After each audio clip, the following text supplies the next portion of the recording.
Mes chers amis, vous aviez éveillé ma curiosité, et là vous captez mon attention. D'après Galilée, le grand livre de la nature est écrit en langage mathématique. À travers cette capsule, nous allons aborder un chapitre de ce livre consacré à la mécanique des fluides. Pour introduire cette vidéo, observons l'image suivante qui représente une personne en train d'utiliser un Karcher pour nettoyer un mur. La question que nous allons nous poser, c'est la suivante. Quelles doivent être les caractéristiques du jet d'eau pour qu'il puisse nettoyer le mur? Pour répondre à cette question, nous allons d'abord voir ce qu'est la poussée d'Archimède. Ensuite, nous définirons le débit et la vitesse d'écoulement d'un fluide. Et enfin, nous exprimerons l'énergie massique que possède un fluide en écoulement. Quelles sont les forces qui s'exercent sur un objet immergé dans un fluide? Alors on va considérer un fluide statique caractérisé par sa masse volumique que l'on notera ρ de F. Et dans ce fluide, on va isoler par la pensée un certain volume V de fluide. Et ce volume aura la forme d'un cylindre. Nous allons faire le bilan des forces qui s'exercent sur ce volume de fluide. La première force que nous allons faire apparaître, c'est le poids. En effet, nous sommes situés à la surface de la Terre, donc il règne un champ de pesanteur G, et donc ce volume V de fluide sera soumis à son poids. Et l'expression du poids, c'est M fois G, et je peux décomposer la masse par le produit de la masse volumique fois le volume V. Et la masse volumique, c'est bien celle du fluide, puisque ce n'est pas un objet, c'est un morceau du fluide que j'ai isolé par la pensée. La deuxième force qui va s'appliquer sur ce volume de fluide, ce sont les forces de pression. En effet, notre volume de fluide est entouré par le fluide, et ce fluide va générer sur ce volume-là des forces de pression. Alors, au niveau de la surface latérale, ici, du cylindre, en fait, ces forces vont toutes s'annuler 2 à 2. Par contre, au niveau des deux surfaces dirigées vers le haut et vers le bas, il va y avoir une résultante de ces forces de pression. En effet, la pression du fluide sera légèrement supérieure en dessous qu'au-dessus, et donc la résultante va être cette force de pression que vous voyez apparaître ici. Donc la force de pression, son expression, on ne va pas la développer pour l'instant, c'est la somme des forces de pression qui s'exercent sur ce volume-là, et la résultante, vous voyez, c'est la flèche verte qui est ici. Nous allons appliquer la deuxième loi de Newton, étant donné que, vous vous rappelez, somme des forces égale ma, étant donné que notre volume de fluide est statique, la somme des forces va être nulle, donc les deux forces vont se compenser, et ainsi j'en déduis l'expression de la force de pression qui est l'opposé du poids, donc moins ρf Vg. Et une fois que je suis arrivé à cette expression-là, je peux donner l'expression de ce qu'on appelle la poussée d'Archimède, qu'on notera PA, P comme poussée, A comme Archimède, et c'est moins ρ du fluide, volume, alors vous voyez là j'ai remplacé mon volume de fluide que j'avais isolé par la pensée ici, par le volume d'un objet qui serait immergé dans ce fluide, fois G. Donc dit autrement, la poussée Archimède, c'est l'opposé du poids du volume de fluide qui est déplacé par un objet qui serait immergé dans ce fluide. Donc là je vous précise ce à quoi correspond ρf, donc c'est la masse volumique du fluide, et Vs, en fait, c'est le volume du solide qui est immergé. On peut dire que la poussée d'Archimède, c'est la résultante des forces de pression, mais ces forces de pression sont générées par la gravité. En effet, en l'absence de gravité, donc on n'aurait ici pas de poids, et on n'aurait pas cette force-là qui apparaîtrait. Comment utilise-t-on la poussée d'Archimède? Alors, nous allons prendre l'exemple d'un iceberg et calculer le pourcentage de l'iceberg qui est immergé dans l'eau. On considère que l'iceberg est partiellement immergé dans l'eau. L'eau, c'est donc l'eau à l'état liquide qui va être caractérisée par sa masse volumique, ρf, 1,0 10 puissance 3 kg par mètre cube.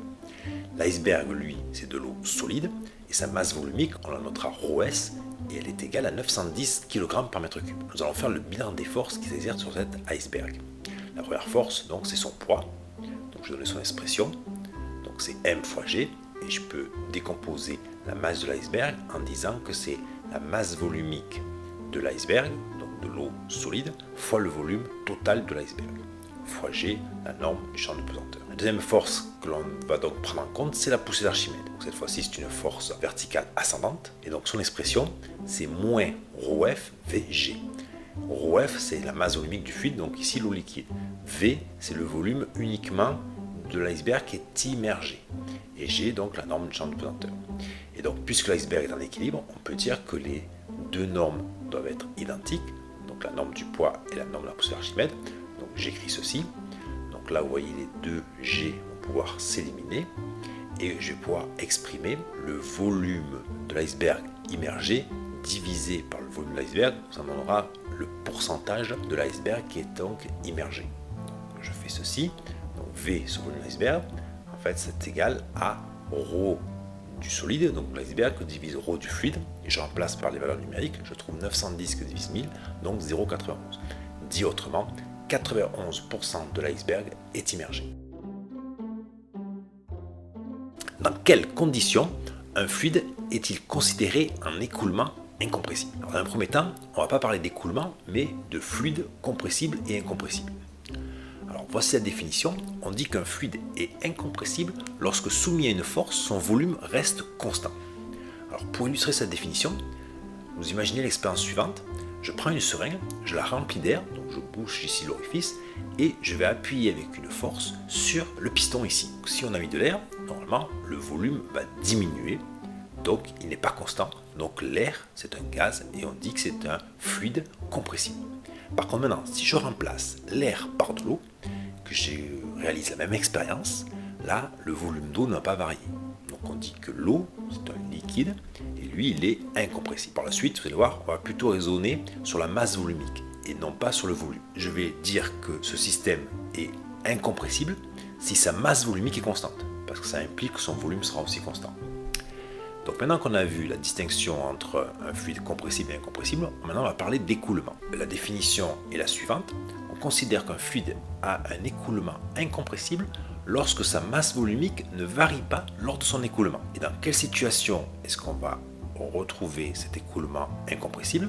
Tout d'abord, lorsque ce sera un liquide, puisque, on vient de le voir juste avant, un liquide est incompressible. Donc, qu'il s'écoule pas, il sera toujours incompressible. Par contre, les gaz, eux, sont compressibles. Mais si, au cours de leur écoulement, leur masse volumique reste constante, eh bien, on considérera qu'il a un écoulement incompressible. Et ceci est réalisé si les vitesses d'écoulement sont inférieures à 100 mètres par seconde. Et 100 mètres par seconde, c'est relativement élevé. Donc, dans la plupart des cas, vous verrez que même si lorsqu'on a un gaz, on va considérer qu'il s'écoule de manière incompressible, c'est-à-dire qu'il va conserver sa masse volumique constante. Qu'est-ce que le régime permanent? Alors, pour répondre à cette question, je vais prendre l'exemple d'un robinet. Et on va imaginer qu'en premier temps, il est fermé, on l'ouvre et on va observer ou mesurer le débit de l'eau qui va sortir du robinet en fonction du temps. Et donc, on va tracer ce graphique-là, en abscisse le temps, en donner le débit. Donc, à t égale à 0, le débit est nul. Au cours du temps, donc, ce débit va augmenter jusqu'à ce qu'il atteigne une valeur constante. Donc, ça sera le débit final. Et donc, la période où le débit varie en fonction du temps, on appelle ça le régime transitoire. Et une fois que le débit est constant, on appelle ça le régime permanent. Donc dit autrement, de manière générale, on dit qu'on a un régime permanent lorsque les grandeurs physiques, là j'ai pris l'exemple du débit, ne dépendent plus du temps. Elles sont donc constantes. Par la suite, nous, tout ce que l'on va voir, on va se placer en écoulement incompressible et en régime permanent. Comment mesure-t-on le débit d'eau d'un robinet avec une balance, un bécher et un chronomètre? Imaginons qu'on doit donc réaliser ceci. Dans un premier temps, on va tarer le bécher. Ensuite, on va prélever une certaine quantité d'eau pendant une durée delta t qui va être mesurée avec un chronomètre. Et enfin, donc on va placer à nouveau le bécher avec la masse d'eau prélevée et la balance va nous indiquer directement la valeur de la masse prélevée delta m. Une fois qu'on a ces deux données, donc delta m et delta t, on va pouvoir calculer ce qu'on appelle le débit masse, que l'on note D majuscule, M en indice, D comme débit, M comme masse, en faisant le rapport delta M sur delta T. Je vous fais apparaître les unités, donc delta M sera exprimé en kg, delta T en secondes, et donc le débit masse en kg par seconde. Alors ensuite, il est possible d'utiliser un deuxième débit qu'on appelle le débit volume, c'est-à-dire qu'au lieu d'exprimer quelle masse il est passé par seconde, là on va exprimer quel est le volume qui est passé par seconde. Et donc le débit volume se notera ainsi dV avec delta V sur delta T. Delta V s'écrira en mètres cubes, delta T en secondes et dV donc en mètres cubes par seconde. La question qu'on va se poser à présent, c'est comment passe-t-on d'un débit à l'autre? Alors pour cela, je vous mets la relation qu'il y a entre la masse et le volume. On sait que la masse, c'est la masse volumique fois le volume. Je vais apparaître des unités. pas de souci. Et donc vous voyez, il suffit de diviser tout ça par delta T, et donc on aura nos deux débits qui seront reliés, donc dm égale rho dV, donc les unités, la masse volumique en kg par mètre cube, le débit volume en mètre cube par seconde, et le débit masse en kg par seconde. Les deux débits qu'on vient de voir juste avant, donc le débit volume et le débit masse, il faut savoir que lorsqu'on a un écoulement incompressible d'un fluide en régime permanent, ces deux débits seront constants. Alors maintenant, nous allons poser la question suivante: quelle est la relation entre le débit volume, dV, et la vitesse moyenne d'écoulement d'un fluide dans une conduite cylindrique? Donc je vous fais apparaître ici une conduite cylindrique. Imaginons qu'on a un débit d'un fluide incompressible dV en mètres cubes par seconde, et on va chercher à relier ce débit-volume à la vitesse moyenne d'écoulement du fluide. Pour cela, je vais avoir besoin d'exprimer ce qu'on appelle la surface de la section de passage du fluide. Donc je vous la fais apparaître ici, donc vous la voyez là, c'est la surface à travers laquelle le fluide va donc passer. Et si je connais le rayon de ma conduite cylindrique, je peux dire que S c'est pi r au carré. Mais en général, quand on a une conduite, il est plus facile de mesurer ce qu'on appelle le diamètre. Sachant que le rayon, c'est le diamètre sur 2, je peux exprimer ma section ainsi, c'est pi d sur 2 le tout au carré. Et donc, si je le développe, ça me fait pi d carré sur 4. Voici la relation qui va relier mon débit-volume à ma vitesse moyenne d'écoulement. On va mieux le comprendre à travers les unités. Donc la vitesse s'exprime en mètres par seconde, la surface de la section de passage du fluide, donc c'est en mètres carrés, et on retrouve bien les unités du débit-volume en mètres cubes par seconde. Retenez que lors d'un écoulement incompressible d'un fluide en régime permanent, dans une conduite de section constante, sa vitesse est constante. La vitesse ne va varier uniquement si la section varie. Quelles sont les différentes formes d'énergie que l'on prend en compte pour caractériser l'énergie d'un fluide en écoulement? Donc on va considérer qu'un fluide s'écoule dans une conduite cylindrique. On va recenser les différents paramètres que l'on peut mesurer au passage du fluide à travers cette section. Le premier paramètre, c'est la vitesse moyenne du fluide qui s'exprime en mètres par seconde. Et on va y associer une grandeur énergétique, vous l'avez tous reconnu, c'est l'énergie cinétique qui s'exprime ainsi 1/2 d'un V carré. Ensuite, deuxième paramètre qu'on va pouvoir mesurer, c'est l'altitude moyenne du fluide, qu'on notera Z qui s'exprime en mètres, et on va y associer l'énergie potentielle de pesanteur qui s'exprime ainsi mgz. Troisième grandeur qu'on va pouvoir mesurer, c'est la pression moyenne du fluide, qu'on notera P majuscule qui s'exprime en pascal, et on va pouvoir y associer une deuxième énergie potentielle, cette fois-ci associée à la pression, et qui s'appelle l'énergie potentielle de pression, qui s'exprime P fois B, et on va transformer le volume en faisant apparaître la masse, en disant que le volume c'est la masse divisée la masse volumique, donc l'expression de l'énergie potentielle due aux forces de pression, c'est P fois M sur O. Quelle est l'expression de l'énergie mécanique massique d'un fluide en écoulement? À la diapo précédente, nous avons listé les trois formes d'énergie qui intervenaient lorsqu'un fluide s'écoulait. Donc là, maintenant, nous allons exprimer l'énergie mécanique de ce fluide en faisant la somme de ces trois termes. Nous retrouvons ici l'énergie cinétique, ici l'énergie potentielle de pesanteur et ici l'énergie potentielle des forces de pression. Donc cette énergie, qu'on notera à grand E, c'est l'énergie mécanique du fluide en écoulement, s'exprime en joules. Cependant, lorsqu'on caractérise un fluide, on va préférer exprimer ce qu'on appelle son énergie mécanique massique, qu'on notera petit e, et qui correspond à l'énergie mécanique lorsque 1 kg de fluide s'est écoulé. Donc pour passer de grand E à petit e, il suffit de diviser E majuscule par M. C'est ce que j'exprime ici. Et donc voilà ce qu'on obtient. V carré sur 2 plus Gz plus P sur petit e, c'est l'énergie mécanique massique. V carré sur 2, c'est l'énergie cinétique massique. Gz, l'énergie potentielle de pesanteur massique. Et P sur O, l'énergie potentielle due aux forces de pression massiques.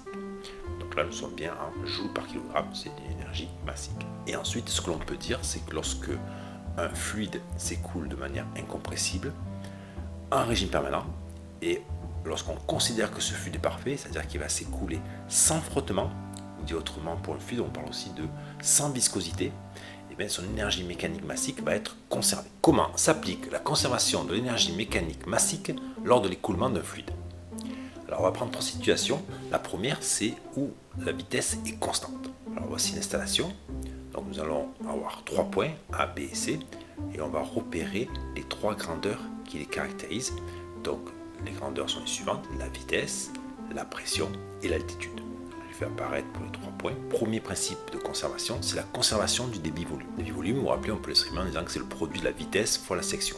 Donc je peux écrire que VASA égale VBSB égale VCSC. Et comme on le voit ici sur le schéma, les 3 sections sont égales. SA égale SB égale SC.